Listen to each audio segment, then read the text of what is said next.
Bueno, pues como siempre, sabéis los que ya me conocéis que soy muy estructurada y muy sistemática a la hora de enseñaros ecografía, así que me tengo que asegurar de que antes de empezar con toda la parte patológica entendamos la morfología del tendón, ¿vale? Y para ello primero tenemos que comenzar con su vientre muscular.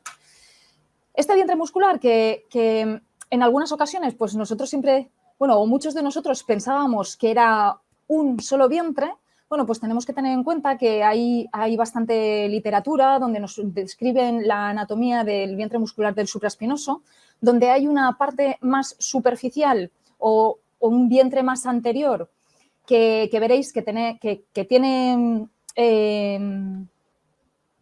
una estructura de tendón tendón intramuscular, y luego tenemos una banda más profunda que se va a subdividir como en tres vientres, uno más anterior, uno intermedio y uno más posterior, ¿vale? Si nos fijamos en la presentación, yo no sé si se ve el puntero, si lo saco. A ver, sí, se ve. Vale.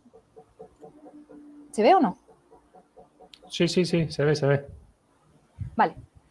Este vientre más superficial y más anterior, fijaros cómo tiene una estructura más bipenada, y cuando nosotros hagamos la valoración ecográfica tenemos que tener en cuenta que en algunas ocasiones nos va a dar la sensación de que hay como un tendón del supraespinoso pero subdividido en dos partes, uno un poquito más superficial y otro un poquito más profundo, ¿vale? Entonces, cuando nosotros estemos haciendo la valoración, que siempre partiremos del tendón largo del bíceps, que ahora os lo explicaré, la primera parte del tendón que nos encontramos, digamos que es la más anterior, la más pegada al bíceps, va a ser de la capa más de ese vientre más superficial, y si nos vamos desplazando un pelín hacia posterior, todo el resto del tendón que nos queda es de la parte más profunda.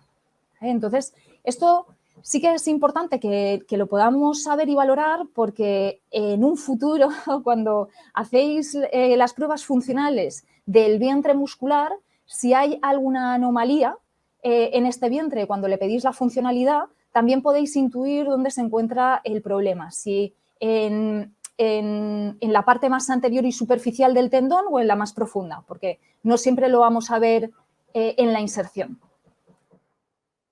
Si hacemos un poco de hincapié en el footprint, en dónde se inserta el tendón, todos sabemos que se inserta en el troquíter, eso lo tenemos muy claro, pero si observáis en estas imágenes, esta es, digamos, la imagen más común, que sabemos que se inserta siempre en la parte lateral del supraespinoso, y un poquito más posterior tendremos la inserción del infraespinoso. Ahora bien, esto es pues, lo que se suele enseñar de forma convencional, y en este caso vemos pues, una forma un poquito más detallada, que también es verdad que hay bastante variabilidad anatómica, pero podemos observar cómo hay una pequeña inserción en el labio interno del troquín.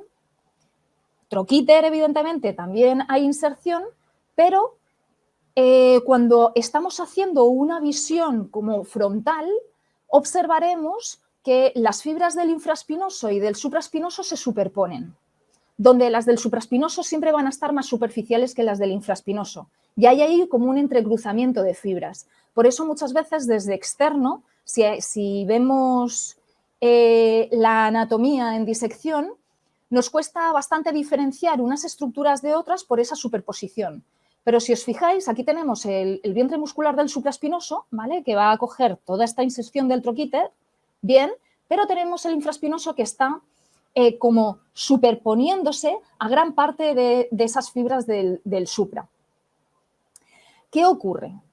Aquí lo que nos pasa muchas veces, y lo veo continuamente en las formaciones, es que tenemos en general un concepto erróneo de dónde se encuentra anatómicamente el tendón del supraespinoso. ¿Por qué? Porque cuando el paciente nos viene a consulta, o cuando vemos este tipo de imágenes perfectamente, nos dice, no, es que, y nos vienen diagnosticados también, de patología del supraespinoso, que tiene reducción del hombro, siempre nos dicen que tienen un dolor como en la parte lateral. Y eso, unido a las imágenes que nosotros solemos ver en la anatomía, en las disecciones y en los informes, pues nos pueden generar un poquito de confusión. Entonces, ¿cuál es mi recomendación a la hora de realmente buscar el supraespinoso? Si yo a mi paciente lo tengo en una posición neutra y yo le hago un corte aquí, os aseguro 100% que no vais a estar cortando supraespinoso. A medida que nosotros vamos cambiando la posición, que sabéis que para darle tensión al supra tenemos que generar rotación interna, a medida que hacemos la rotación interna, el supraespinoso se va a hacer más anterior todavía. Entonces, ¿qué podemos hacer para asegurarnos de que estamos en el supraespinoso? En vez de venirnos directamente a la parte anterolateral, que es donde nosotros pensamos que pueda estar, lo más fácil de todo es localizar la corredera bicipital en un corte transversal, subir un pelín hacia craneal y en el momento que aparezca el supraespinoso en transversal, pues ahí le cambiamos el corte y ahí estaremos. ¿Vale? Entonces, tenemos en cuenta que cuando nosotros palpamos la corredera, todos sí que nos vamos bastante anterior, pero curiosamente cuando vamos a buscar el supraespinoso nos vamos muy lateral. ¿Ves? Aquí, en esta imagen, podemos observar cómo la corredera se encuentra en esta parte, pero es que toda la inserción del supraespinoso la tenemos justo en el lateral de la corredera. Por lo tanto, es donde vamos a tener que ir a buscarlo.